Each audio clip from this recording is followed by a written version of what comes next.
Hello, friends, and welcome to the live stream. Hey, to things, good to have you here. How you doing? PDF has been rotated.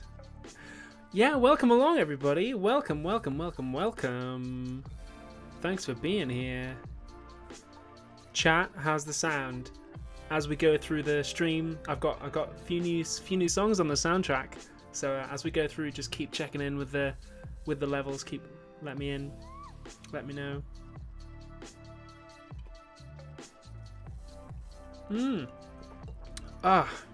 It's good to have you here on this summer evening. Welcome along, everyone. Welcome to the live stream. Extra double special welcome to you if it's your first time. If it is your first time, then hey, we like to keep things cool. We like the chat to be a nice place. We like things to be relaxed and nice and kind. If there are any super chats over the course of the evening, then I will do my best to shout them out.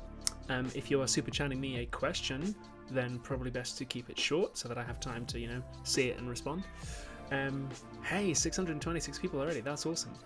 And hey, guess what? We also hi Izzy. We also like to start the stream by lighting a candle. If I can find a lighter. Do you have a match? Okay, so candle I've got a candle, but there's the lighter. Nice. Here we go. We like to have a candle. Tonight's scent is sandalwood. Yep, that's sandalwood.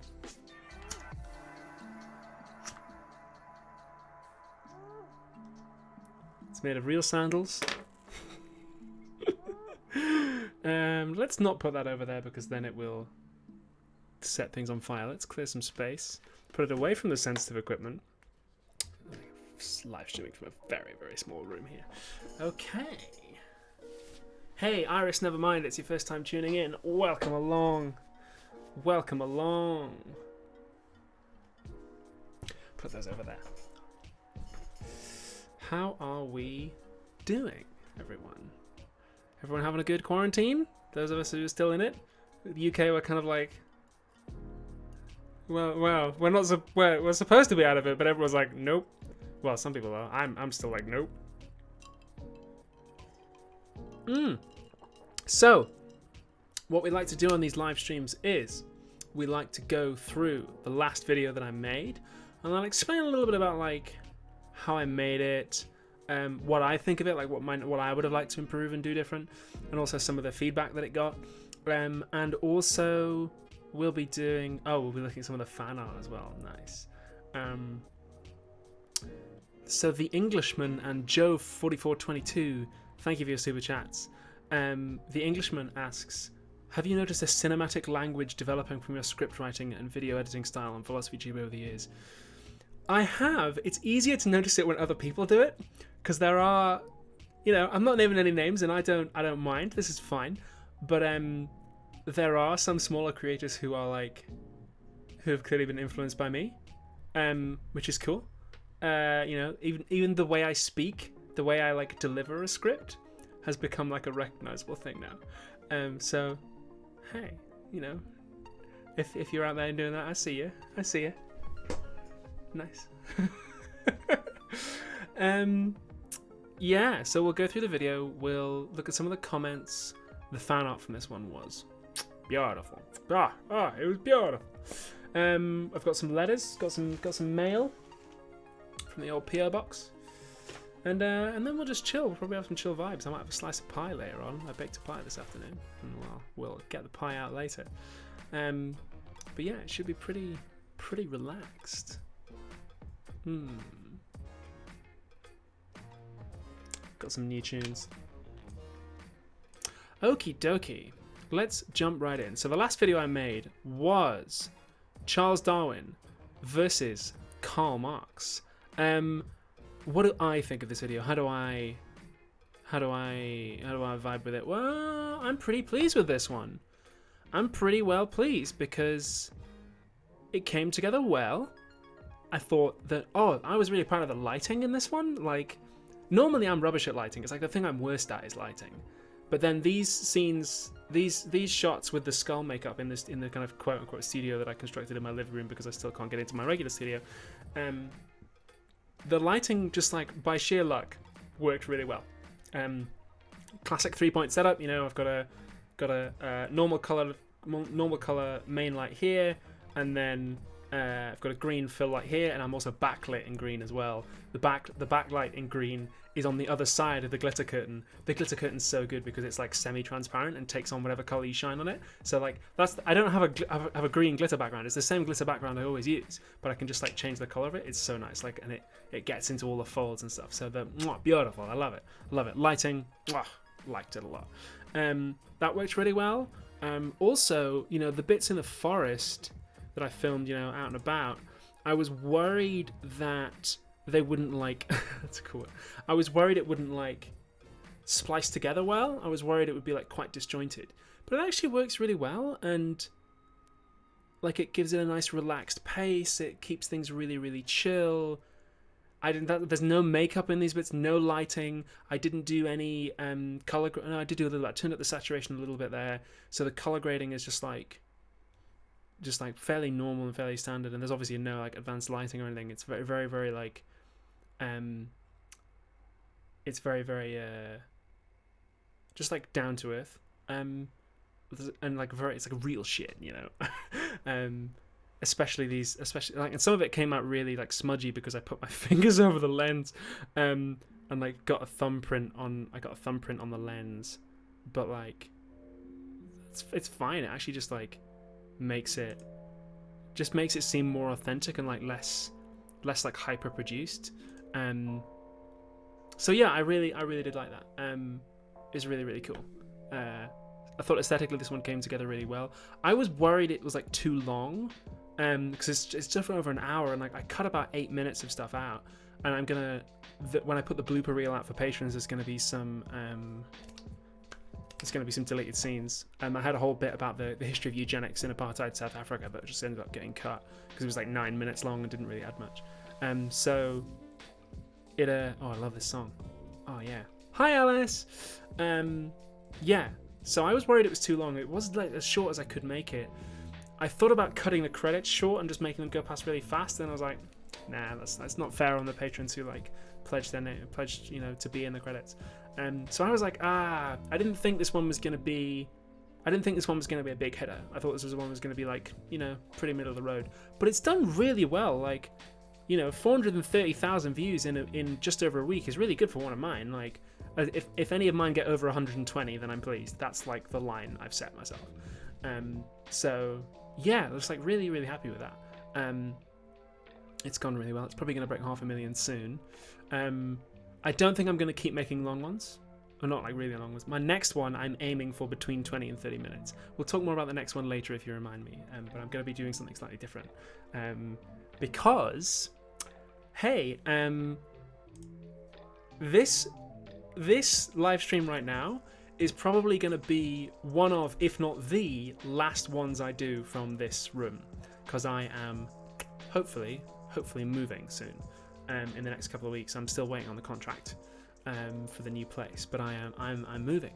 So unless I hit 700,000 subscribers very soon, which is not mathematically impossible. I'm at 681,000 at the moment.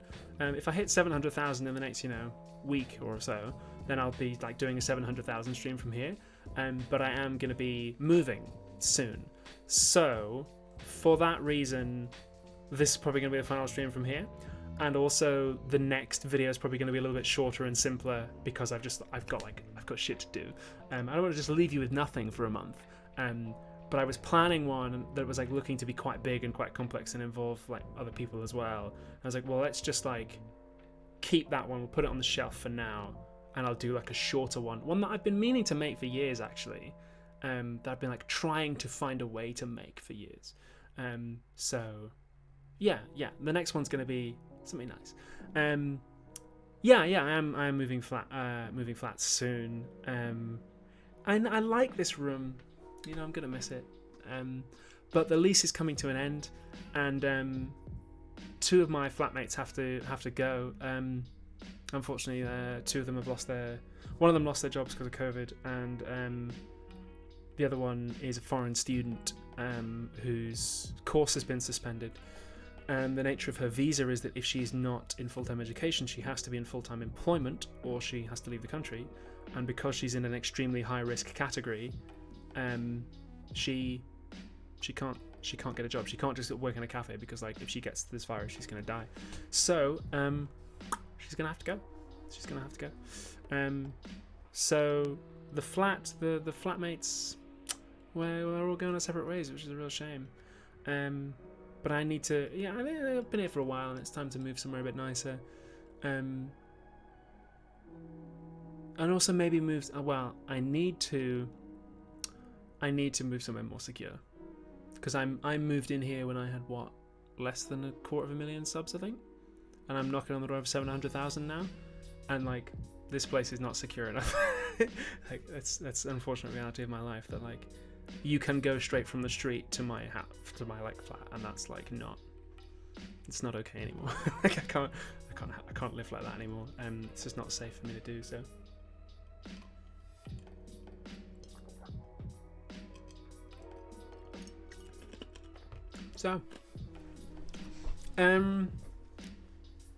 So what were my notes from this video? What would I like to do differently?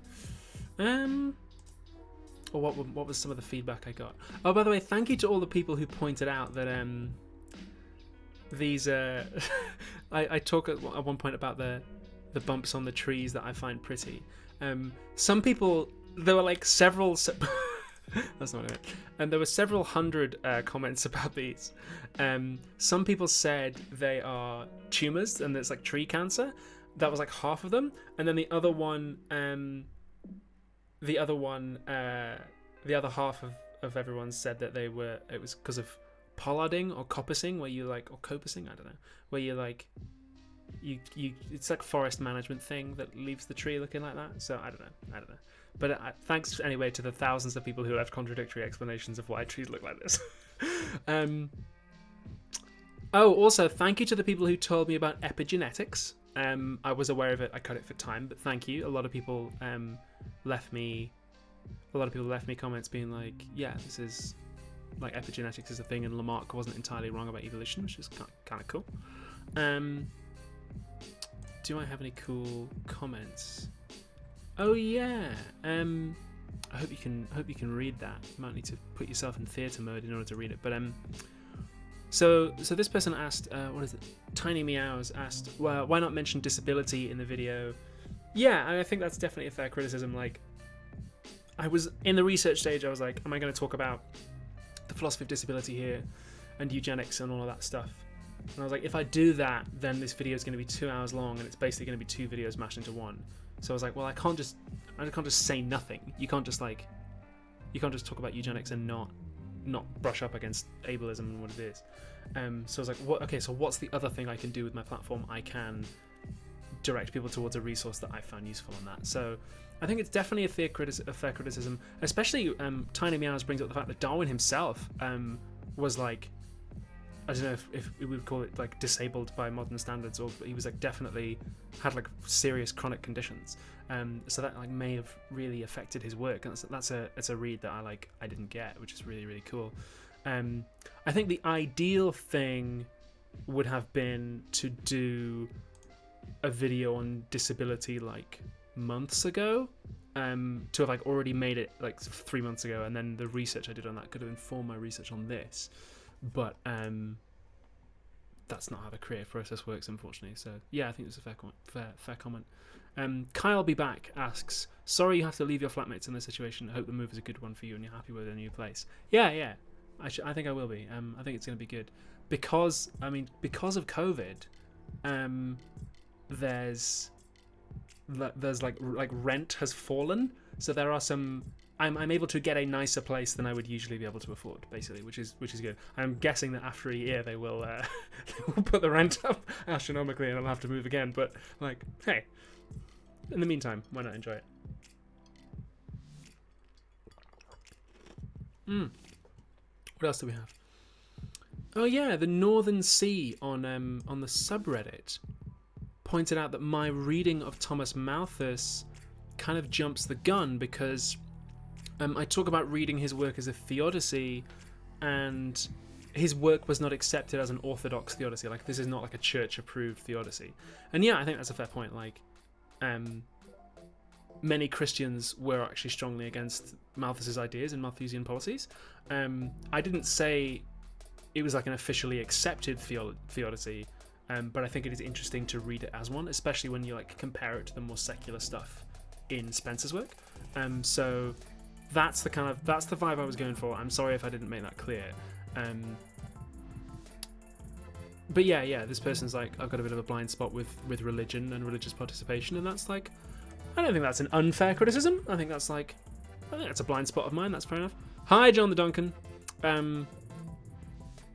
Yeah, glad to hear rent has fallen because I'm going to have to get back to London after being evicted in March. Yeah, rent is coming down. So are house prices as well. I've got friends in another country who are like trying to scrape up to buy a house.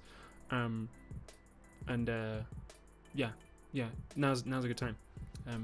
I mean, it's a terrible time. It's a terrible time for everyone. But if you have to rent, then you might be able to get somewhere that you would otherwise be out of reach, at least for, a little while. So there were a lot of people, I'm talking like dozens and dozens of people, who jumped into my comments to really defend Elon Musk. My headcanon is that they are all Elon Musk in disguise. And people were like, oh, he works so many hours a week. And yeah, I could have made this clearer, but thank you for that super chat, Philip, minutes ago. Super Mario Theodicy says that got me in a way. Yeah, a lot of people jumped up to defend Elon Musk, and the amount of time he spends working like doesn't really matter according to a Marxist analysis. At least you don't have to accept a Marxist analysis, but like he spends his time doing stuff. I'm sure he doesn't just like spend his time sitting on his ass smoking weed. Some of it he does, but like I'm sure he is doing stuff. But Marxists would say that that's not the same thing as working. Like you can spend time doing stuff, but it's not like useful work. It's not you're producing anything. Like his job is still owning and managing stuff, which like doesn't really count. It's still taking what other people make. There was somebody who said it was this guy who said, oh, Elon Musk spends all his time making decisions, and it's like, yeah, I mean, according to Marx, that's very much the problem. It's like he spends a lot of his time making decisions and managing stuff, and he shouldn't be allowed to do that because it should, people should be able to vote on that. But like, fair enough. Thank you for that super chat, Ekevu. I would butcher your surname. Jugaigen. I'm sorry, but do you plan to make a new video about migration? Maybe. Oh damn! I wish I'd thought of that a month ago. I could have done a video about migration as I'm moving flat. That'd have been good. I don't know. I mean, as always, and same to you, Zachary Gregg, thank you for your super chat. As always, the question, when people ask me, are you going to do a video about this? My answer is always, maybe. I have tried before to do videos that people suggest that I'm not interested in, and it doesn't work. And I've tried in the past to do videos that like brands and so on suggest, and I'm like, it just does not work. I can't force wherever the videos come from. I can't like access it by force. I have to wait for it to come to me. I can't create that way. So yeah.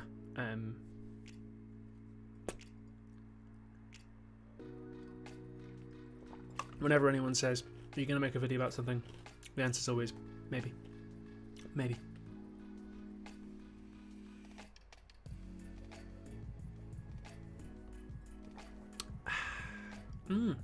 That is nice.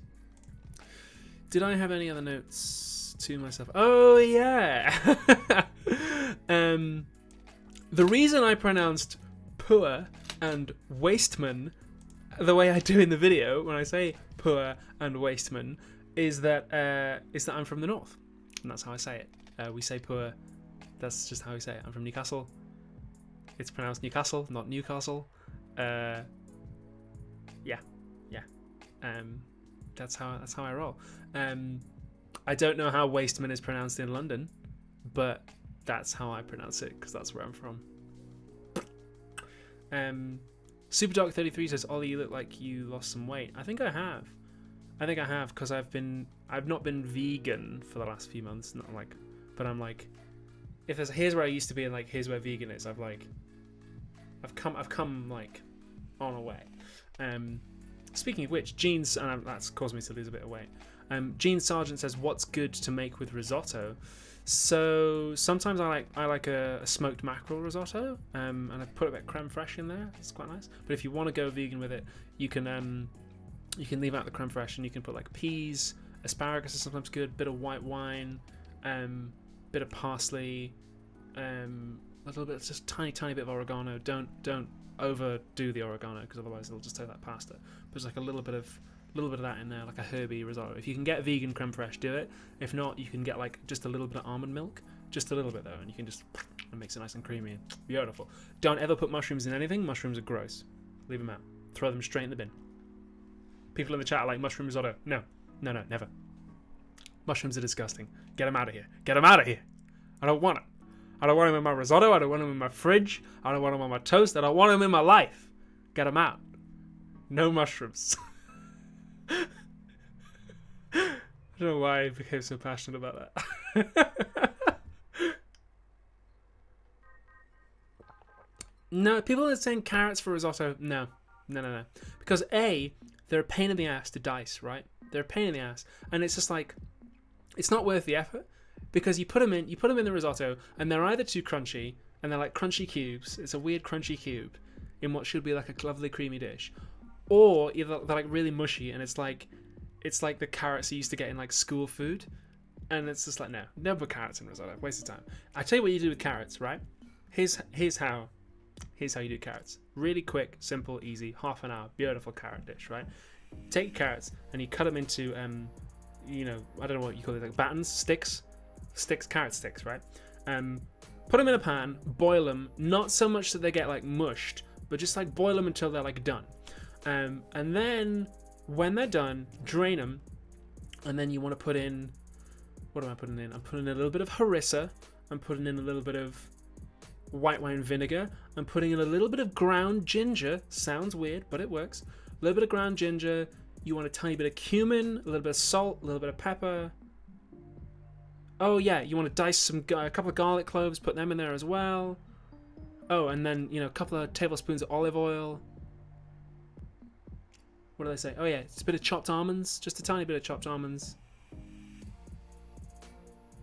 I think that's everything. Yeah, harissa, cumin, salt, pepper, ginger, white wine vinegar, olive oil. Yeah, and that's Egyptian spiced carrots. Beautiful. Half an hour, easy. Have that with a bit of pita bread. Love it. There you go. I don't know why this has become a recipe stream, but I made that the other night. It's really good.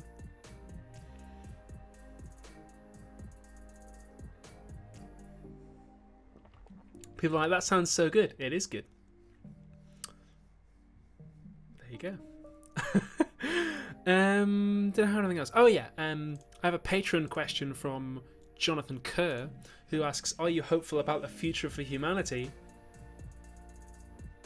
I go back and forth. Some days I'm like, yeah. And others I'm like, no. And I'm sure somebody will survive. Somebody will. I don't think humans are going to go extinct anytime soon. I don't know if they'll always be quite like this, though. We'll see. We'll find out. Well, we won't. We'll be dead. But I think some people will survive for a long time. I would put money on the fact that in 2,000 years' time, there will still be human beings alive on Earth. I don't know how many there'll be, or where they'll be living, or what kind of lives they'll have. But I'm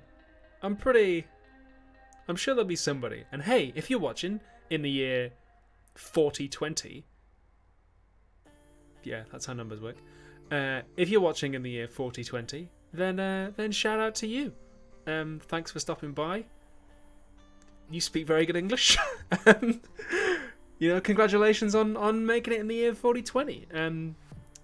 I bet you're glad you don't live in the 21st century because like bits of it are shit. But what are the quick chat? What are the good bits? Like, what are we sending to 4020? What are the good things we've got? Number 1, don't eat mushrooms. Don't eat them. They're bad. They're real bad. Thank you for that super chat, Connor Morgan. Number 2, every human being is equal. Every single one, like age, like gender, like whatever it is, everyone's like morally equal. I mean, those are the big 2. It's everyone's equal. Don't eat mushrooms. Those are the 2. If you're gonna build an ethical, political, economic system, those are the 2. Chat. Anything else? Oh, the Doge meme. Look it up. Look it up. It was big. It was big in the 21st century. What else? Oh yeah, go swimming if you can. It's nice. It's good fun, right? It's always that thing where you're like, it seems like a lot of work, but then you do it like, this is good, yeah.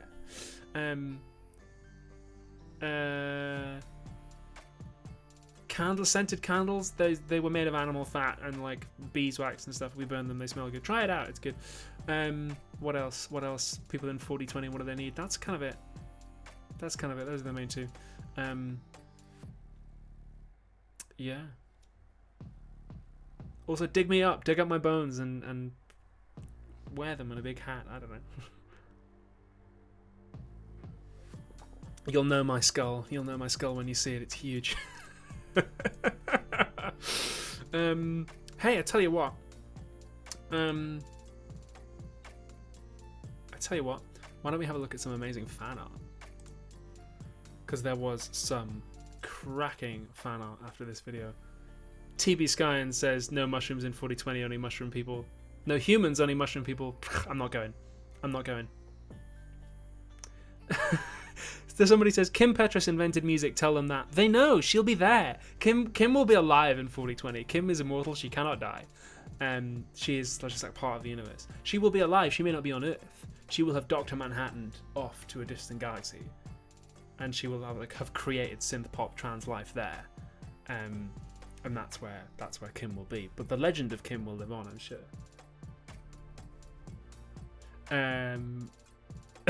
What was he? What were we talking about? Oh yeah, fan art.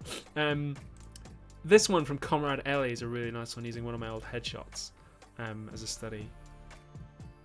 That picture honestly looks like the photo there just like does not look anything like me. I don't look like that in real life at all. It's a really good headshot, but I look like my buddy Ben. This one from 2 Bits Worth was cool. I like this one of the firefighter. That's very cool. There are a few of the firefighter and the arsonist because I don't know if you saw the subtitles. It's like meta text rather than text. But in the video, I talk about in the arsonist bits. I talk about I imply that the arsonist has a transgender child, and I imply that it is the transgender firefighter named in the newspaper article. And so if you put on the subtitles and then watch the credits, I often put like secret stuff in there. This is a pro tip. And I say in the credits that the firefighter from my video, Steve Bannon, is the arsonist's son. So it's meta text rather than text. It's not like in the actual video itself. It's more like the kind of commentary on it.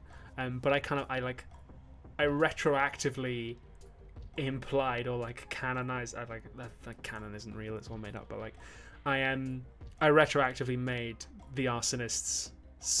I retroactively made the firefighter the arsonist's transgender son, who the arsonist like deliberately misgenders in this video. So yeah, a lot of people really like that. I got quite a few messages from trans guys actually being like, thank you for doing that. Like, it's like cool to have a character who's like a trans guy. I'm not a trans guy, so I think so. I guess like there's the thing about like who gets to play trans characters, which is like I like that's fair. I acknowledge like some people might say. I mean, no one has said anything to me, but like I'm like in my head being like I am like the devil's advocating myself. I've got itchy nose. So yeah, so I think I'm not planning on returning to the firefighter as a character. I'm not like planning on. I mean, it was never really a character, more of a costume. I'm not really planning on playing him again. So I don't. If I was going to like have him in a video again, I would probably like get a trans guy to play that role. But because it's like meta text rather than text, I was like, oh, that's probably fine. I have been toying with the idea of the arsonist having a trans child for a while now, because I think it like allows me to do interesting things with the ideas that he represents. So yeah. I've been wanting to do that for a while, and there's another transgender character who's not in my videos but like is in somebody else's videos that I wanted to like make the arsonist's child, but because I don't own that character, and also I thought through it and was like, actually no, it doesn't work quite as well as if it's the fireman. So anyway, that's just the whole thing. There you go. I kind of did a J.K. Rowling and like retroactively made the character trans without making it part of the text. But like, I don't know, yeah. I mean, not as bad as. Let's not get into it. Let's not get into J.K. Thank you, Saggy Collins. I was the person who asked if the video was mum friendly. She loved the bit on Tierra del Fuego. She's doing a PhD in ethnography. Wow, that's great. Oh, shout out to your mum. Literally, word to your mother. Yeah. Somebody messaged me before the video came out and was like, is the video parent friendly? And I was like, yeah, this one is mum friendly. The next one I think is going to be too. Yeah. You imagine how it'd be like, oh yeah, I am actually going to put the fireman in a video again. It's going to be played by Halle Berry. No. Here's another cool bit of fan art, bit of father and son from what's that? And Resege. A lot of these get posted on the Philosophy Tube subreddit. That's usually the best way to get me to see them, because my Twitter is muted. Unless you're a mutual on Twitter, I don't see notifications anymore. So a lot of these I got from the Philosophy Tube subreddit, including this one from Sir Quinius, which is really, really cool. I like that. And this one from Midnight 2718. That's really cool. I like the arsonist's briefcase, and I like the detail of his bloody handkerchief. Only a few people spotted that. Let me see if I can. I think there was only one person in the comments who spotted that he. So the arsonist cries real tears, but it's kind of blink and you'll miss it. But his handkerchief has bloodstains on it. The moustache has like a lot of drag king vibes. Where's the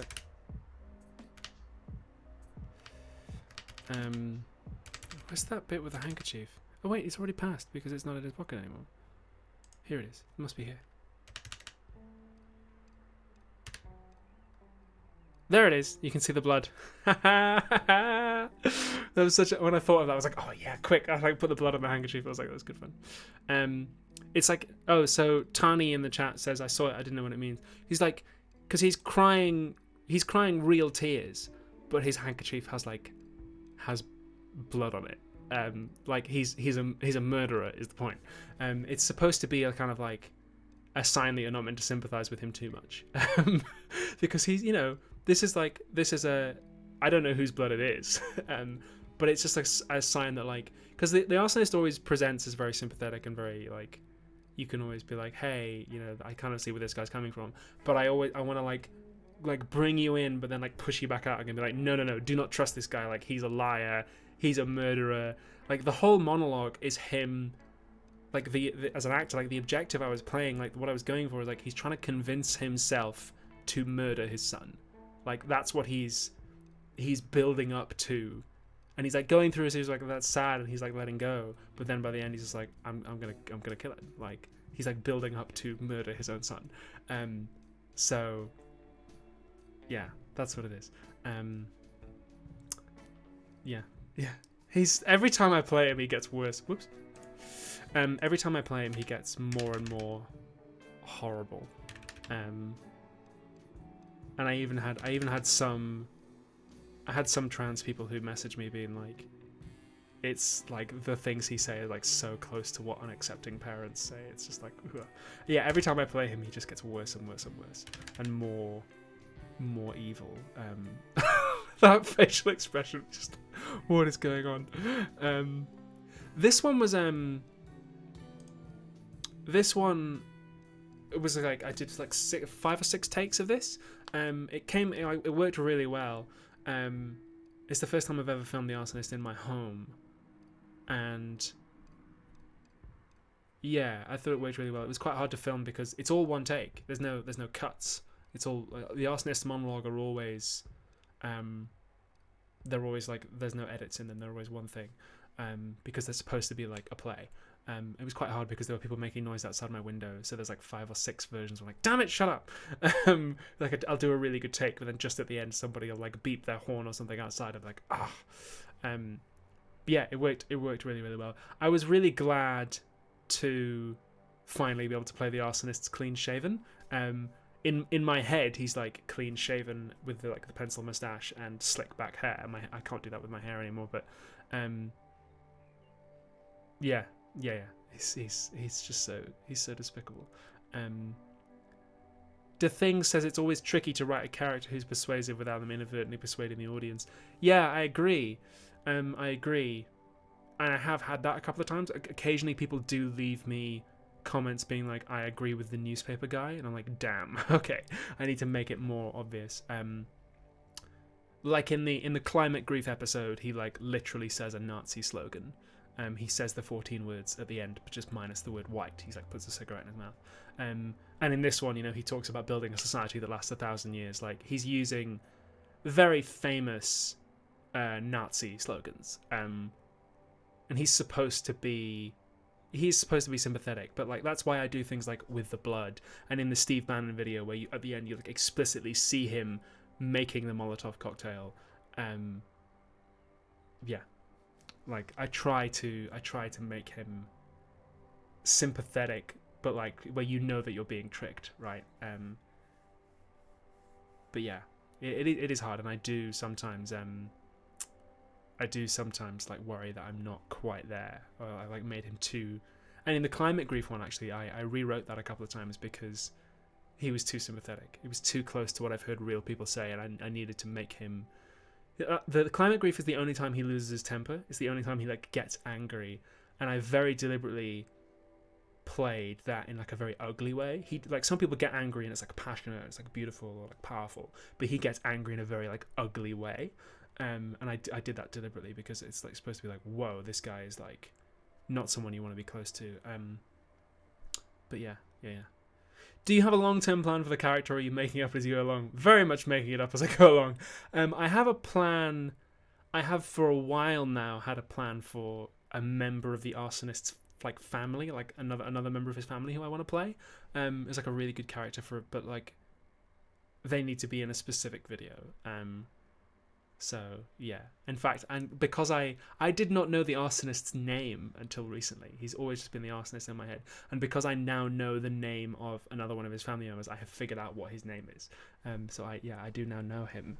I have a name for him, although I don't think it'll ever be on the show. But yeah, so Bed of Dust said I had a lot less sympathy when he used the word things at the end of it. Yeah, that's the thing. Is like he says, we can't build a society that lasts 1,000 years without sacrificing a few things, like because he's about like the impression I wanted to give was no, not his wife. That's been too like it's been too done.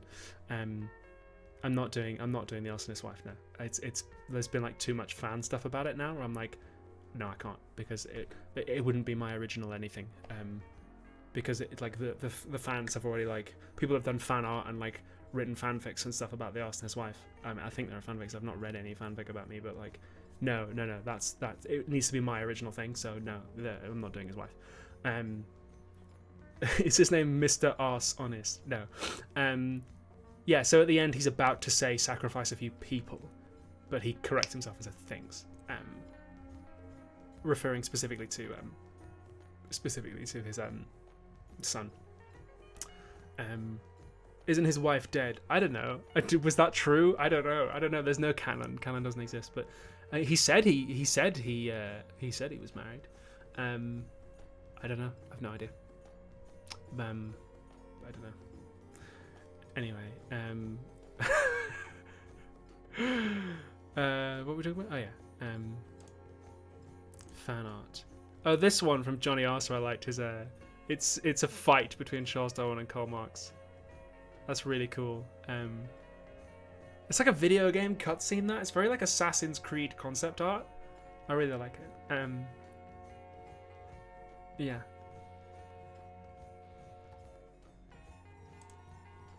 This one was very, very cool as well from Vehemente Venetia. Really got that skull going on. Looks like it should be the cover of like a Penguin horror novel, this one. It's very cool.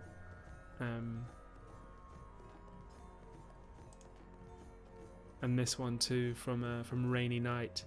Yeah, I really wanted a skeleton hand. I wished I could have gotten a skeleton hand, but I couldn't get it in time. A lot of the makeup and stuff that I needed for the skull face was delayed in shipping. Remind me later on and I'll talk about the makeup, but I wanted to also get a skeleton hand. If only like a really rubbish looking one, so that I could like gesture with both my hands, but like one of them just be like a cheap skeleton hand. It was really funny. But I couldn't do it in the end. It would have looked a little weird. At Last Story says, which of your characters do you personally identify with the most and why? I don't know. Not really any of them. I just want to list all my characters again like we did on the last stream, but I don't know. Oh, this isn't the right music for now. Let's we don't want this yet. Let's go back to the start. Yeah, I don't know. I'm not sure. I don't know if I really sympathise. I mean, I sympathise with all of them. I have to because I play them. Like, I sympathise immensely with the arsonist in that I know exactly what he thinks and wants and why he thinks that, but I just also think he's repellent. Like, so I don't know. I mean, I have to sympathise with every character I play. You have to, otherwise you can't play them. I mean, I'm gonna be playing Dracula later in the year on stage, and like hopefully later in the year. Fingers crossed. And I do sympathise with Dee Dee, but I just also think he's horrible. You have to sympathise with him when you play them, really. This one from Hazook is so good, and it's made of coffee. How good is that? They painted that with coffee. That's amazing, isn't it? There you go. And this one from Kate Cat Lady, big Cillian Murphy vibes. You're making me realise that like half a collar would have been really good. I tried to modify my top hat so that it was white on one side, but it just looked a bit naff. It looked a bit too much, and it drew a lot of attention away. When I was like, actually, I'm happy for the attention to be on the eye, on the eye more than anything else. So this one's very, very cool. Oh, I've just noticed the bird. The birds on one side is like a bird flesh, and on the other is a skeleton bird. That's very cool. The answer is very obviously Detective Sergeant Ellis. Thank you, Henry Arsimon. This one from Aiden's very cool. That's a wood pigeon. I like that. That's very fun. That pigeon's really cute. Kind of Harry Potter vibes there. Oh, and this one from Mechatech. Ah, the anime look with the skull. The Skull Boy anime is just like, oh. And the chin too, like the razor sharp chin. Ah, this one is properly good, and that's a very cool chair. This one's this one looks like something from Attack on Titan. It's very, very cool. Mechatech has done some fan art before, and it's like I remember it being really, really good. Sky in the chat says I don't quite get why the arsonist is an arsonist. So it's a reference to if you go back and you watch my video Steve Bannon, it's a reference to a play by Max Frisch called The Arsonists, which is about a guy who lives in a town where there's a spate of arson attacks, and the story is always the same. The arsonist poses as a traveling salesman, and they sneak into your house, and they spend the night in your house, and they burn your house down. And as the play opens, the main character, Mr. Biederman, is like reading about this is happening. He's like, how are these people falling for this? They're so stupid. Like, no one would ever fall for this. And then there's a knock at the door, and the arsonists are there, and then they persuade him, and then they live in his house, and then they end up burning his house down and killing him. And it's a metaphor for fascism. For like, if you let fascism in, they always appear to be reasonable. They always appear to be kind and like sympathetic, but they are out to kill you. They lie. They will do anything they can. So. Yeah, and it's about like don't be a sucker, basically. Don't fall for it. And Biederman dies as a result because he trusts them, and he shouldn't. So I created a character of the arsonist to be. No, I didn't create him based on any kind of particular Nazi propaganda, but just on the Max Frisch play, because I wanted to do something with the Max Frisch play, and it occurred to me that the main character of that play is Mr. Biederman, but I was like, what happens if the main character is the arsonist? Just talking to the audience, I thought it'd be fun. Yeah, so that's why I made him. He's supposed to be very, very persuasive, but like, if you ever met this guy in real life, you should like kill him immediately because he's like a horrible like multiple murderer. There you go. What's up with the frog at the start of the Steve Bannon video? It's based on what I think is a myth, but may in fact be true. The idea that if you drop a frog into a pan of boiling water, it will jump out. But if you put a frog in a pan of cold water and heat it up and boil it, the frog won't notice the gradual change and it will die. It'll boil to death. And the idea was like, if you gradually turn fascism up, people won't notice till it's too late. So that's like the frog. The frog is you. You are the frog.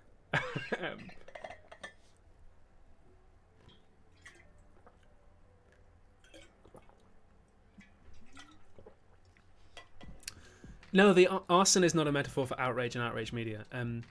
Arson is a metaphor for Nazi shit, for like outright Nazi shit. He's a Nazi, like almost explicitly, various points. But he's a Nazi who wants to persuade you to be complicit. That's why he always asks the audience for a match at the end, and the idea is that he cannot succeed. Like, fascism cannot succeed unless you are complicit. And it's like, you should not give this guy a match, like, because at the end of the arsonists, they eventually drop the pretense and they just tell Biederman, like, we are arsonists, we are planning to burn down your house. And he's like, you don't say that about yourselves, like, you know, I obviously know that you're joking, but other people are going to think that you're really arsonists, and they're like, we are going to murder you and your wife. And then eventually they say, why don't you believe us, Herr Biederman? And he says, like, you're my friends. I don't want to think or say anything bad about you. Like, we're friends. And they say, well, if we're really friends, then, like, do you have a match? Like, will you lend us a match? And he goes, yeah, like, of course. And he gives them a match, and they burn him alive. Like, they murder him and his wife. So that's why he always asks the audience for a match. It's like, he cannot do what he does without your complicity. And if this person ever in real life asked you for a match, you should be like, no, fuck you, like, bam. Like, you should kick him out before it like, don't listen to him. Thank you, Gene Sargent, for that super chat. Do you have any thoughts on Laban's movement psychology? Oh, Laban and Meisner. Yeah, I was trained in Laban at drama school, and I do find it useful. I sometimes, if I'm like stuck on a monologue, I'll use a bit of Laban. I find it useful for applying to text mainly. I have done a bit of Meisner in workshops and stuff. It was interesting. I was like, I can see how some people find it useful. It wouldn't be the first tool I would reach for if I was acting. But if a particular director says to me, I want to work with Meisner technique, then I'm like, okay, cool. Like, it's not like a totally alien concept to me. Like, I get the kind of the general vibe. Yeah, so I do occasionally use Laban, and I have done some Meisner training, but my go-to is usually Anton Chekhov technique. No, not Anton. Whichever one didn't write Uncle Vanya. Not that Chekhov, the other one. I use a lot of Chekhov technique, just because it just like works for me in a big way. But when you're an actor, you've got to have, or we don't got to, but it helps if you are trained in multiple schools. My drama school very much said we're gonna give you a tool belt here of different techniques, and you can use which one works for you. So Chekhov technique really connected with me, but if other directors sometimes have their own pet techniques that they like to use, so it's all cool. You want to be able to roll, more important than having your own process is being able to roll with what a director gives you and be yeah, okay, cool, you want to try it that way, let's try it. So yeah, there you go. What else have we got? We're going almost an hour. I'll tell you what, we have got quite a bit of fan mail from the old mailbag.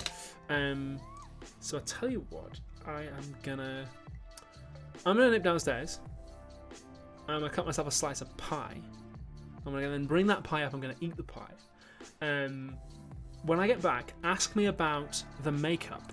Remind me to tell you about the makeup, and I will tell you how I did it. And it's actually really easy. I got a lot of people leaving positive comments about it, but it's actually not that hard. What's a brief description of Chekhov technique, says Alice. It's kind of hard to summarize. It involves, and it sounds like it used to sound like a tosser when but it's about energy in different parts of your body, and images in different parts of your body, and letting different parts of your body lead. It's very body led rather than brain led. Because of the kind of schooling I had, and because of the kind of a lot of actors, I went to university first. A lot of us approach it very much as an intellectual exercise, and that can hold us back. So Chekhov technique's a very body led thing, and I deliberately use it for that reason, because I often get quite Alice, you know me, I always have to intellectually understand something before I can do it. As we know. So yeah. Honolulu 13, thank you for this super chat. Any motivational tips on tackling big, famous, and difficult philosophy works? If they're really famous big, there'll be a million guides to them out there, Kant, Marx, Hegel, Hume, whoever you got, somebody else will have read it and been this is what you need. So you've got as much help as you want. So I'll tell you what, I'll go and get some pie. I might pee as well. I'll come back. You can tell me about the makeup. And I'll tell you about the makeup. You're going to tell me.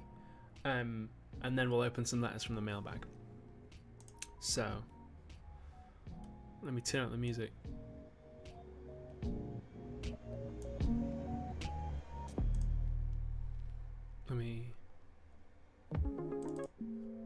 Alright, cool. I'll be back in 2 minutes.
Seeing a lot of mushrooms in chat.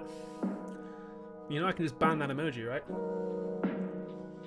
I have the power. You know what else I got? Pecan pie. This is Casey Explosion's pecan pie recipe that she gave me ages and ages ago. It's a pecan and bourbon pie, and I think I put a bit too much bourbon in it, but it's nice. It's good. I think it needs to go in the fridge and solidify a bit.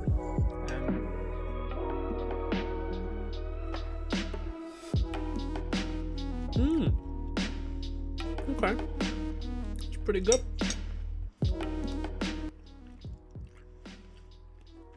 It's pretty tasty. You know, the pastry's nice. It's got a nice base. I like the base. I like the buttery biscuit base.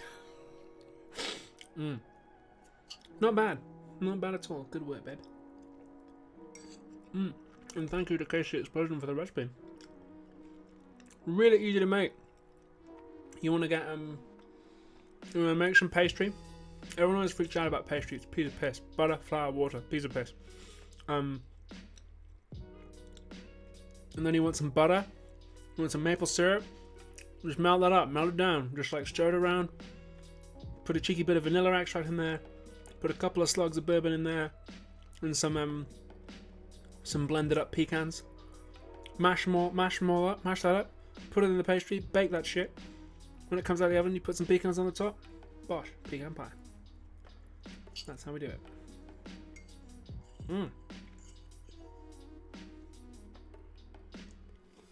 Not bad. I think next time I need to make more filling, because I don't think you can see that, but my pie dish is a little deeper than the recipe really calls for. So it's nice. It's a little shallow. I want like a deep dish pecan pie, you know? Beautiful. Okay. Makeup. I don't know if this has been like a very cooking themed stream. Here we go. So the makeup looks difficult. Actually, piece of piss. Like the makeup I did for Mademoiselle E from the anti-Semitism video was actually way harder. This was actually quite easy. So I've got my makeup box here. You want to start. You want to moisturize. You want to moisturize your face. You want to give that a bit of time to sink in. I didn't always do that, and then you get like a gloopy mess. But like, that's how you do it. You want to put on the moisturizer, and then you want to just like let it soak in. Then what I did was I got some primer. Nice bit of primer. Wash. You want to wash that on. Not too much. Not too much. I used to over egg the pudding when it came to primer, but it made it all like weird and grainy. So you just want to put a little bit of primer on there, just a little bit. And then on the kind of human side of my face, it was just my standard look, really. I just used a bit of... What did I use? That's a bit of this stuff. Oop. Just a bit of mineral foundation powder and a kabuki brush. Just flump, flump, flump, flump, flump, flump. You just do that, like flump, flump, flump, flump. We do that. Not even that much. It's just like on the human side of my face, hardly that much. It's just to get the skin tone evened out, really. The same as what I'm wearing now. I'm wearing this like right now. Not that much actually. Not enough by the looks of it, but whatever. I'll tell you what as well. I'm gonna change the lighting in here. It's gone. The sun's gone down a bit now, so let's change the mood. Electrify the boys and girls, if you will. Let's have a bit of blue. Ooh, yeah, I like that. It's quite a strong blue, but let's have it. What was I saying? Oh yeah. So on this side of the human side of my face is fine. I also used a bit of I used a little bit of contour, a little bit of highlighter on the cheekbone. A little bit of highlighter on the cheekbone, and a little bit of like shadowing, contouring down here and on the jaw, just because I wanted to make the human side of my face look a little bit more angular. So just like you bring the cheekbone out a little bit, but really the lighting's doing most of that, because I got the fill light just by sheer luck in exactly the right place to you really get the shadow in my cheekbone and my jaw. It's really beautiful, love it. So then the skull stuff. So what I did was I used an eyebrow pencil to like mark out the areas that were going to be in black, and then I used. It's literally just clown makeup. It's just like clown face paint, like dirt cheap stuff, to like fill in all the white bits, including over my lips. I let it dry and then put on a second layer because it's like there was still some skin showing through.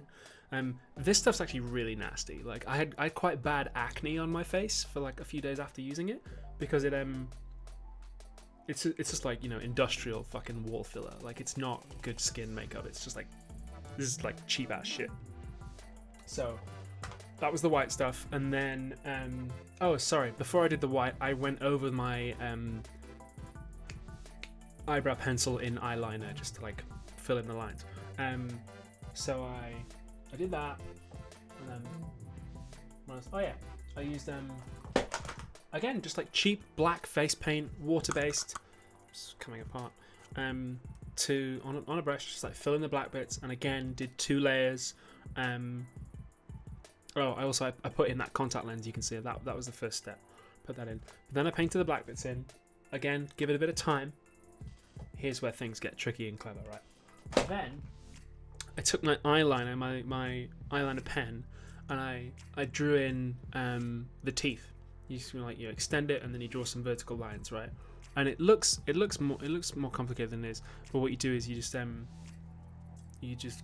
draw the line and then you draw lines vertically. Piece of piss, real easy. And then I rounded out the teeth, and like you just give the teeth a little bit more like roots of teeth. Again, real easy. Valis, thank you for your super chat. That's cool. And I added in the cracks and the lines there.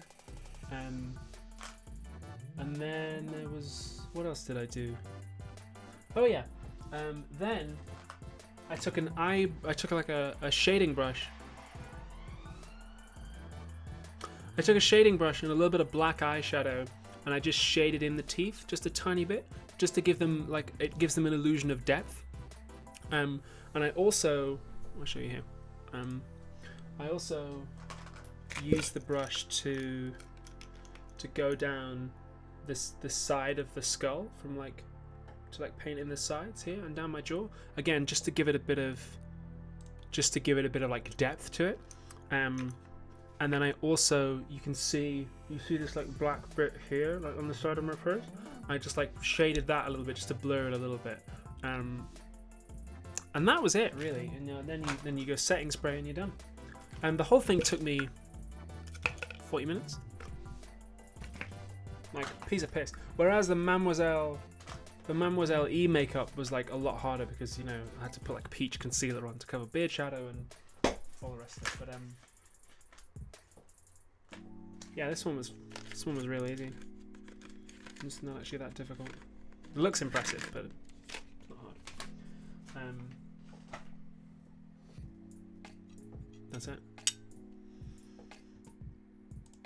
How much time do you spend in your makeup? Says Alice. What, in terms of filming? I was there for a good few hours. Not as long as the Mademoiselle E one, the anti-Semitism video. That was mostly shot in here, whereas this one was a good few hours. I was up till like 2 a.m. I think.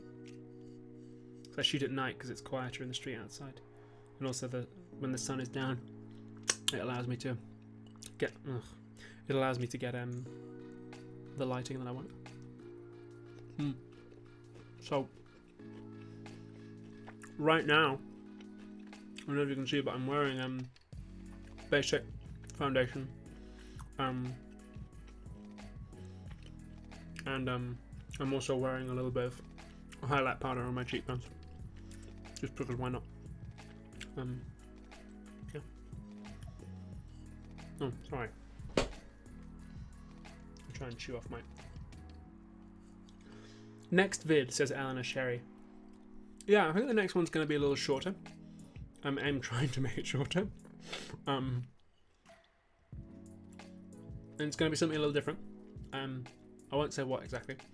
But yeah, should be good fun, I think. A shorter one because I'm moving flat, so.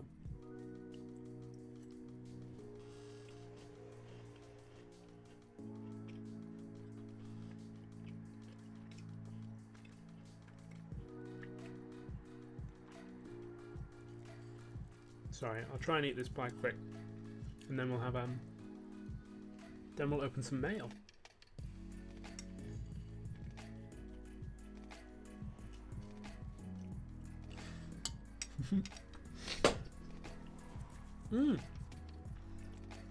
Some pretty good pastry. Pretty happy with that.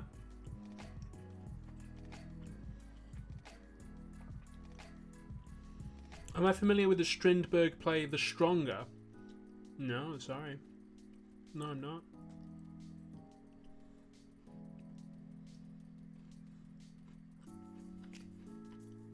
Did you get any backlash for the video? The one I've just done? No. Other than from Elon Musk fans. That was it. No.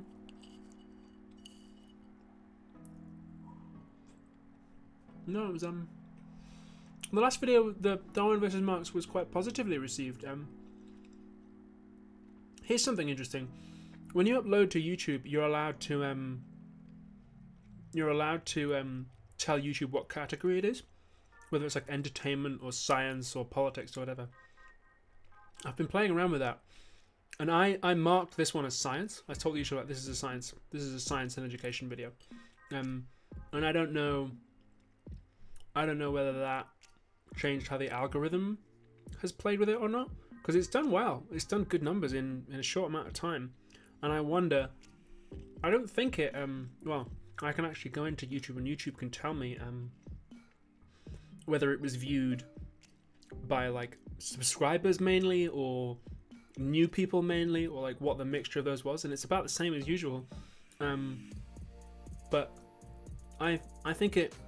Just based on some of the comments, I think that it reached some people that it wouldn't normally have reached, or that wouldn't normally comment. So that was interesting. And it has done well, so we'll play around with it. Was it the same forest from the Pit of Despair scenes in The Princess Bride? I've only seen that once years ago, so I don't know. And also, even if it was, I wouldn't tell you, because I'm not going to tell you where I film it. Like, I'm quite careful about my location, you know. Pretty good. Pretty good pie. Love making pie. Do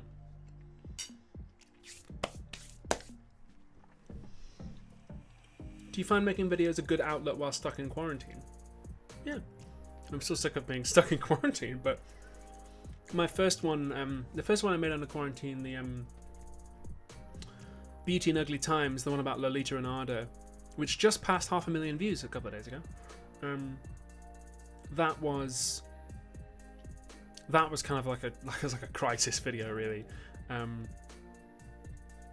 Yeah, I don't think it holds together very well. It was like made in quite a stressful circumstance. The anti-Semitism and analysis one, I think I'm really proud of, and this latest one I'm quite pleased with as well. So, yes, I made the pie. What do you think I am? Of course I made the pie. Yeah, I made it this afternoon. That's the first slice of it I've had. I just baked it this afternoon.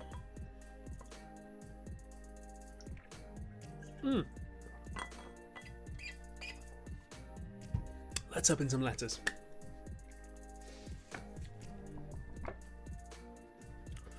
So, here's one from Annalisa. Oh, this print... So This print was designed by Sister Corita Kent, a Catholic progressive nun who butted heads with the Cardinal for her support of the riots in Detroit, the Vietnam peace movement. As a leftist in a very pro-Trump family, I'm inspired by her activism in spite of right-leaning superiors. Thank you, Navigator, for that super chat. No, they won't. Thank you for helping me articulate so many important points to my family. I hope they'll come round, but they can't claim ignorance. Thank you for all you do from Annalisa. Thank you, Annalisa. That's cool of you. Right, we have this one now.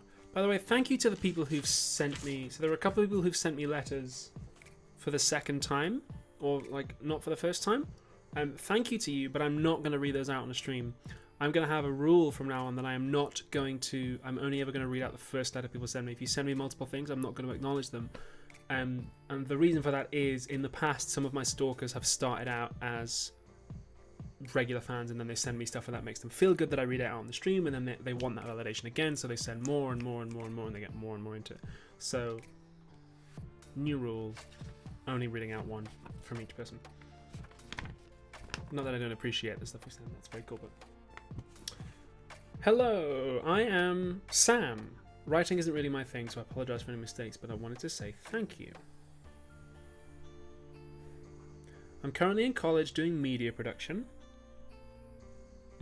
A few times I get lost in the big fancy words, but most of the time, especially recently, you make your videos so easy to follow, and I appreciate it. Thank you for putting so much effort into making your videos. I feel like school missed out so much information, and I'm only just starting to understand why people in power really don't like it when we ask how they got power. Yeah. Najee, thank you for your super chat. No, I don't. I'm writing to thank you for even retroactively making the firefighter trans mask. It's rare that you get trans femme people represented in media, but trans men seem to almost be non-existent. I suppose it's a good thing that it stops so much of the hate, but growing up not seeing yourself being represented in media at all makes you feel so lost and forgotten about. I actually cried at the end, just seeing him being called a son, even if it was only in the subtitles, felt so validating. That I could also be accepted as a son. My parents are supportive of me, but they never really call me son. Except one time in an interview my dad did, and I'm still living off the high.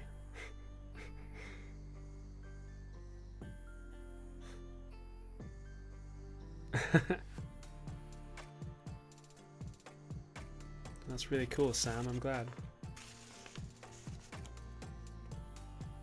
Hey, Smoothie Booty's in the chat. Hey, good to have you here.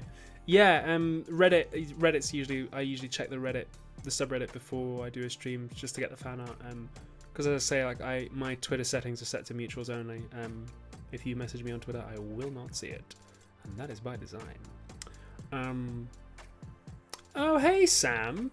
This doodle that you've included looks familiar, because I'm pretty sure that we looked at it as fan art earlier on. There you go.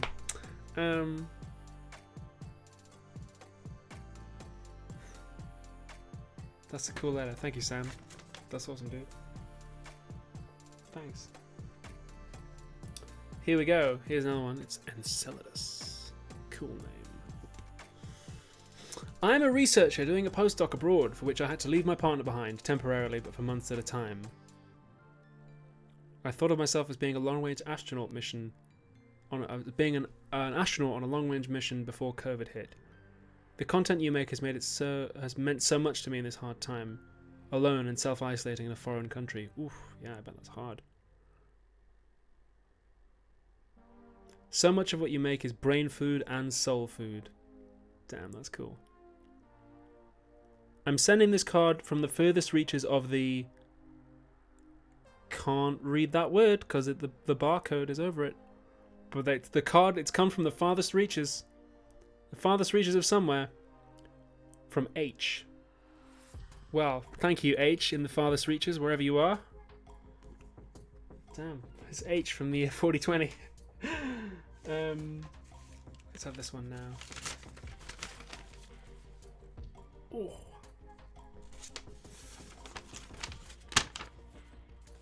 I would give you the PO Box address, but actually don't send me any stuff to the PO Box because I'm about to move flats. The PO Box is registered here, so if you send me stuff now, I'm never going to get it. Sorry. I need to figure out how to change that over or just stop it. Okay. This is a cosmonaut one. Watching your videos from the point of view of the cosmonaut on mental health has really affected me. Over the last 10 years, my mum has suffered from Huntington's. Oh boy. Like Huntington's is a Huntington's is a hell of a disease. Like, I'm really sorry. I'm really sorry for your loss. That's just a raw deal. Your videos made me feel as though I wasn't alone. You gave me hope, and for that I can't thank you enough.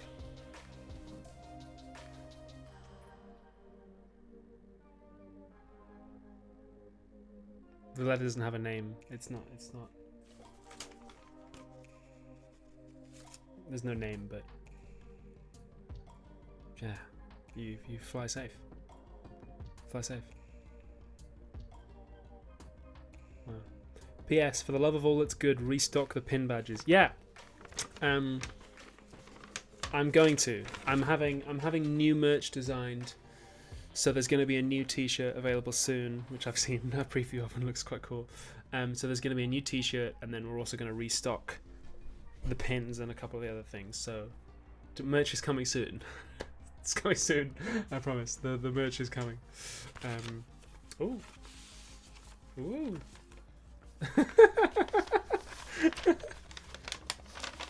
What is this?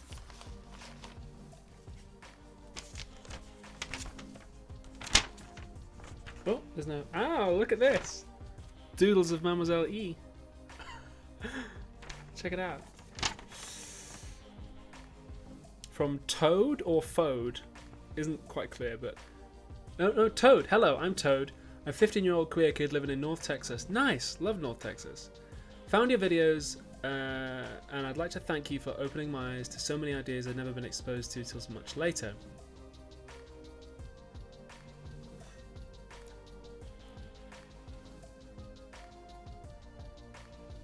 Whoa.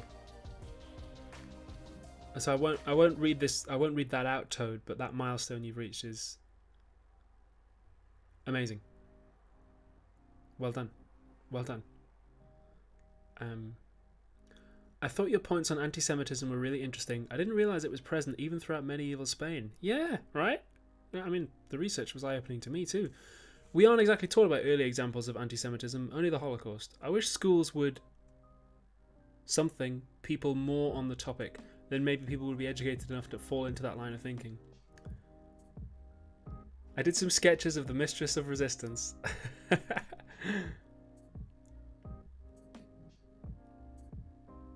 Thank you for creating truly amazing content, for providing some parasocial company in these trying times, and being an overall inspiration. Long live Philosophy Mom, from Toad. Check these out. These are good, aren't they?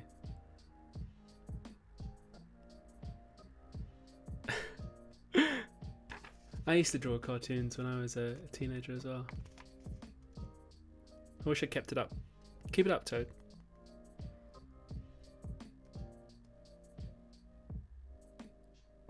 It's the year of the Philosophy Mom, it says.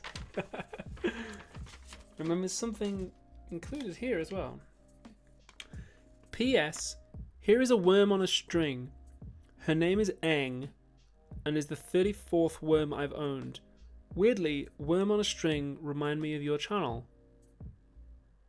They are often included in colourful, post-ironic anarchist memes with the sort of humour I found on your channel. Take good care of her, thanks.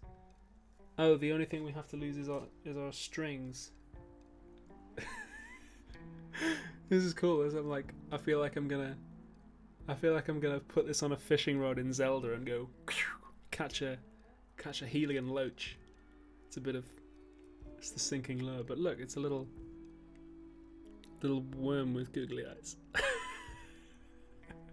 Ooh, it's kind of got like a weird fuzzy feeling to it, and it feels like it should be. It's like not as heavy as it should be. It should be heavier, but it's like weirdly light and inconsequential to touch. It's like quite a strange. It's quite strange that.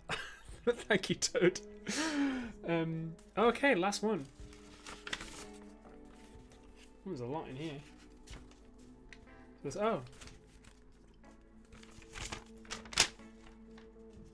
Greetings from Montreal. Nice. Oh, I'm not showing anything I shouldn't on the back there now. Hope you're doing well, or at least as well as one can be doing during this wild ride of a year, right? I'm a relatively new follower, having only recently fallen down the rabbit hole. The algorithm has done something right, as I pretty much instantly fell in love with your videos. I really enjoyed Queer, mostly because I'm a sucker for a good musical number. But I also found your analysis of queer theory, particularly the concept of heterotemporality, to be very enlightening. Yeah, heterotemporality seems to be something that's connected to a lot of people. Curio recently did a really good video on being trans and non-binary, which explained heterotemporality way better than I did in Queer. So go and watch Curio's video, because it's very, very cool. The original Cosmonaut video also hit me quite hard. Fair.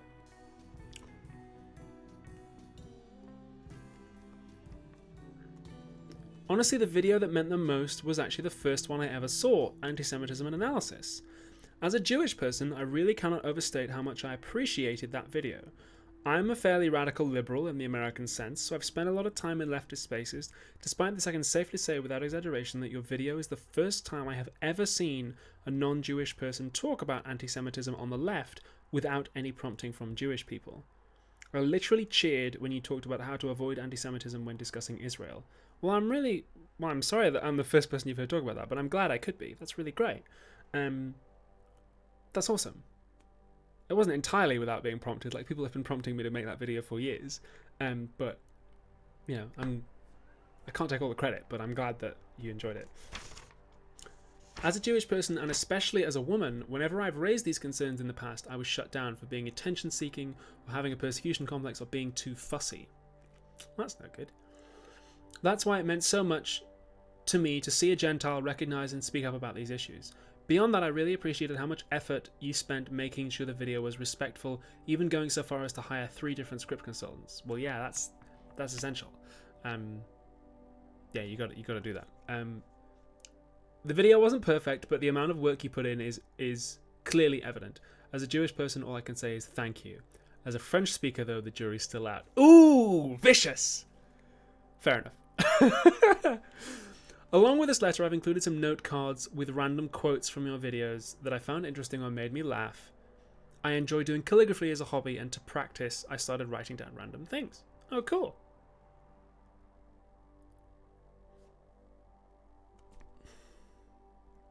Well, that's cool. Yeah, people say that they use my videos, like, they draw sketches of me to, like, practice and stuff. Oh, that's really cool. I'm glad my videos can do that. That's a use of them that I would never have thought of. I would never have thought of that. And I'm kind of glad that people use them in that way. Thank you for all the wonderful work you do, and I eagerly await your next video. Best regards, Amelia. That's very cool. And here are the... Oh, here's the calligraphy. Check this out. That's fun, isn't it?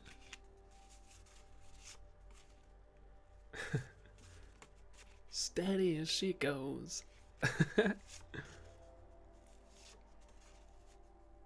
does this one say? Oh, chill vibes only. Nice. Nice, nice, nice. Ah, yeah. Curiosity, not ambition. Beautiful. Beautiful. Put it on my grave. I love it. PDF has been rotated. Anyone in here from the Forbidden Stream? Radicalize the Karens. Bernini for President.com. Yes! Yes! The best joke about Renaissance artists and Bernie Sanders that anyone has ever made. The only joke about Renaissance artists and Bernie Sanders that anyone has ever made. It's Bernini for President.com. Ah, I love it. I love it. I love it. I love it. Gets me every time. I'm laughing at my own jokes. It's not fair that 99% of 99% of Renaissance Italians have never even seen a marble sculpture. Dumb as shit. I love it. I love it. It's so dumb and so obvious, and yet no one else had thought of it. I'm so happy that, yes, I get to be the bimbo who did it first. I love it. I love to see it. You love to see it. You simply love to see it. These are really good. Smash that like button if you want more drivel. Well, thank you, Amelia. That's a really good one. That's a really nice one to end on as well.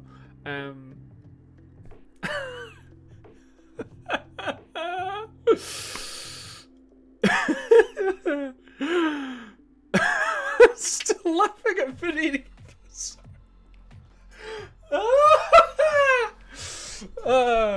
Okay.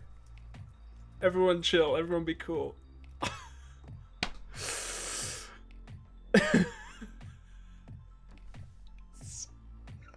Sorry, this has never happened.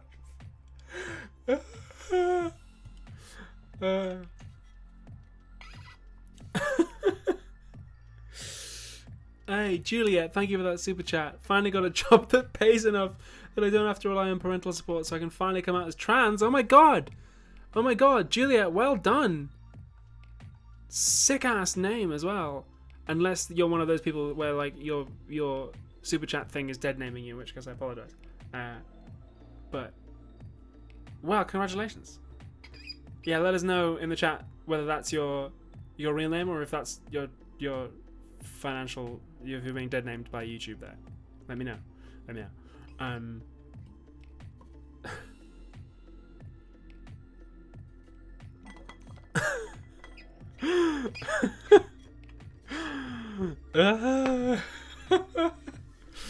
Okay. We have had some fun on this stream. We've been going an hour and a half. Why don't we hang out for another 5 or 10 minutes? I'm getting thirsty. Then I might go and have another slice of pie and play some Red Dead.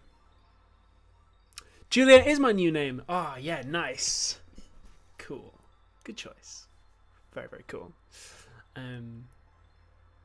Nice. Very cool indeed. So, why don't we hang out for another 10 minutes? Why don't we... Oh. I've had the wrong light on the whole time. No wonder the light on my face has been all wrong. Ah!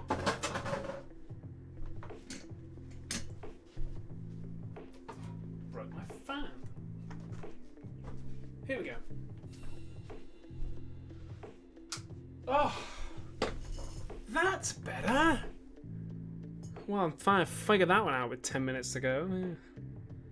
Silly Billy. Oh yeah, no wonder the light's been all wrong. Well, now my phone's decided to stop controlling the light over there. Never mind, because we've got a bit too much pink and not enough blue. Anyway, let's hang out for another 10 minutes while I try and rotate the PDF of the lighting. Try and rotate the audio-visual PDFs. I don't know where that meme came from. That was another Forbidden Stream thing. I don't know. I had quite a bit to drink on the Forbidden Stream, so I don't really remember a lot of it.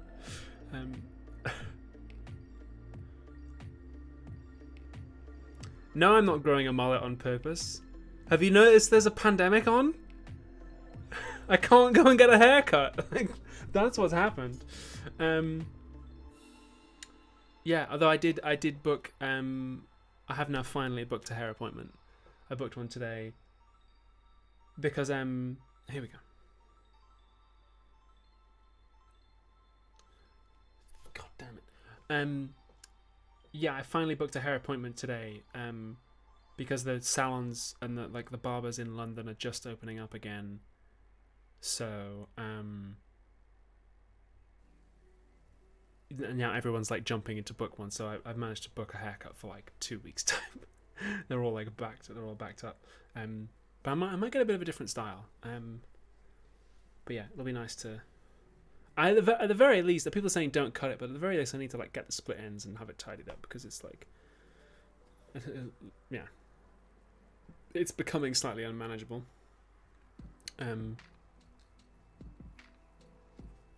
John the Duncan says, my hair's starting to make me look like if Luke Skywalker never left Tatooine. Yeah, like, even if you are growing it out, you do need to like trim the split ends and stuff. It needs a bit of work.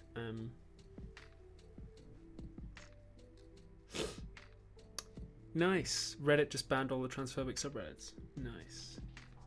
What about r/Harry Potter? Oh! Take that, Joanne. Nice. That's positive news. I don't know what my phone is doing. I'm trying to control the lighting here because this is all wrong. This is all wrong. What's going on here?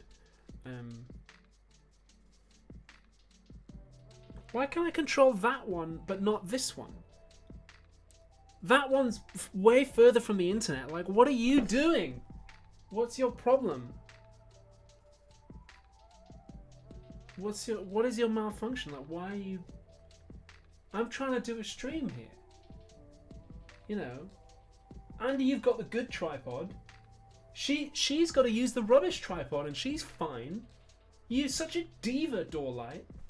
Every time, like, it happens every time I try and do a stream with you. You're just the most unprofessional piece of equipment that I've got. Because, like, you get the best of everything. You're plugged into the wall. You don't get knocked over when I get into the bed. You're not too close to the door. You've got good internet access, but you just can't make it work because you're not a professional, Doorlight. You're not professional enough. Just sort your life out. Honestly. I don't know what that was. And scene. Okay, why don't we take it into the last few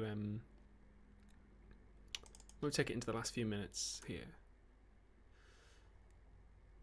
And I'll turn on the music that we like to end with.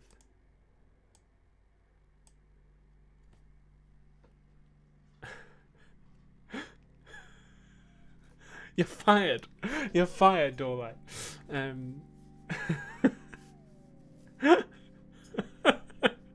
I've lost it tonight. I've absolutely lost it. Quarantine arguing with a light. Yeah, like Wilson and Castaway.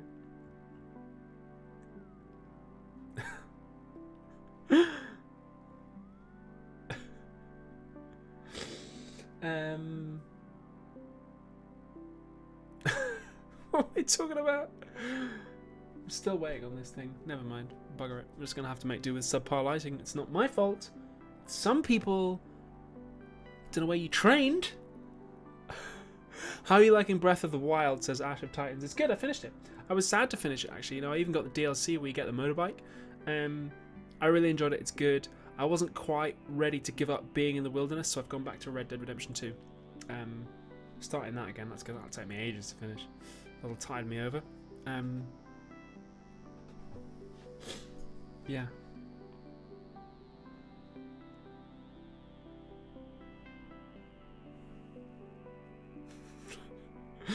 I'm still trying to make it work. Like, it's just like ... No. I'm like, why?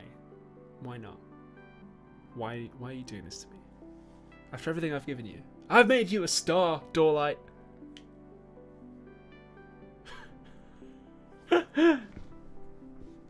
This is sabotage. This is what this is. I'm writing a letter in Harper's about this. Whatever. Are you playing on PC or PS4? PS4. I don't have a PC powerful enough to do anything except play Red Alert 2. Really. No, I've never played Subnautica or Celeste. If the answer to any question like have you played this video game is usually no, because I have like played. I usually play them like 5 years after they come out. How are you gonna deal with that? Huh? How do you like that? I'm just not gonna use you. If that's how you're gonna do it. I'm gonna sort it out.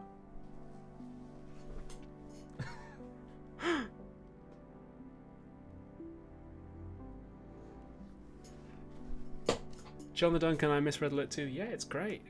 I've got Yuri's Revenge on my laptop. It's fantastic. I see. Now you want to work, yeah. But you don't really, though, do you? You don't. You're telling me that you are, but you're offline again, aren't you? Aren't you? You're a mess. You're a mess. Are you drunk again? Are you coming into the show drunk? Is this how you... Honestly. Scotland's doing queer ed in schools, I heard. Great. Bed light? Bedside light, you're great. You're doing wonderful. Sweaty, you're brilliant. I love it. What you're doing, what you're throwing out, it's fantastic. You're always there. You're always there, bedside light. Every rehearsal, you're 100% reliable. It's just you, it's your sister. Just sort her out. Get her together. What is this stream? It's gotten really weird. First there was like the cooking stuff, and now it's just me yelling at my equipment as if they're people. So I think it's time to move from this flat. It's time to move to a different flat, and I lost my freaking mind. We are still a lot more together than the Forbidden stream. Oh, there we go. There we go. Finally decided to show up, did we? Yeah? Okay. Well, better late than never, Doorside Light. Did you have a word with that? Was that you? Thanks. I appreciate that. Thank you so much.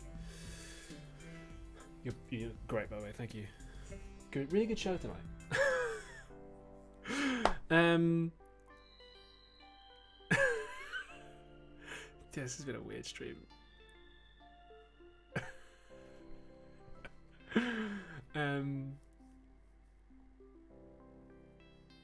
Yeah. Thanks everyone for coming out to this very unusual live stream. And have a good evening. Have a good day. This might be the last stream from this room. I'm always gonna miss it, I think. But unless I get 700,000 subs in the next few days. But yeah, I miss this old place. But it's time to move on. Time to do something new. Yeah, well, thanks everyone for coming out. I'll see you on the next one. Take it easy. Pew, pew, pew, pew, pew. Bye, chat.